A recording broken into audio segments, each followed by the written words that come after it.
along with the fear of losing Francis and possibly subsequently losing my own life through the grief, I had it was never the conscious part of my brain, but it was always there running in the background.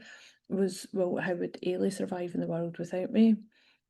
And it was just this really, really challenging period where I was running on autopilot. I was running on adrenaline. I was getting up every morning. I was still working.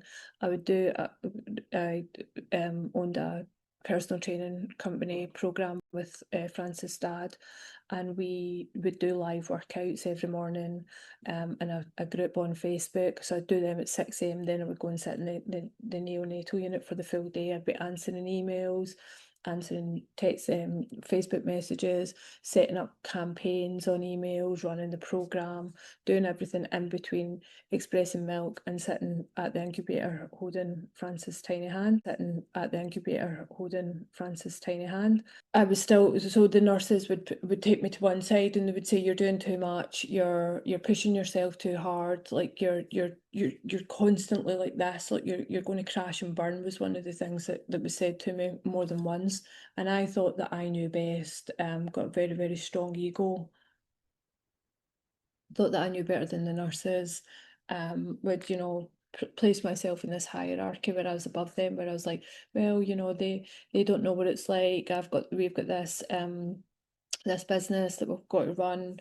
They don't know what it's like to, I remember one of the nurses one night saying to me to go home and have a glass of wine, and I was absolutely horrified that a nurse had said this to me.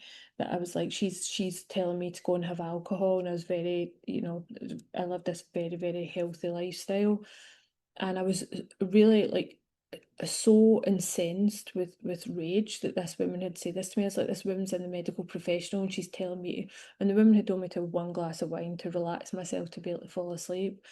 And I was expressing milk at the time, and I was like, what would I do with the baby's milk? It'll have alcohol in it and stuff. She's like, just throw it out and just start, express the next morning or 12 hours later.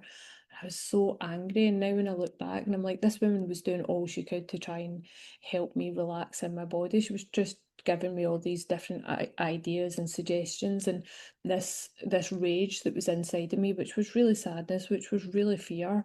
I just wanted to fight everyone.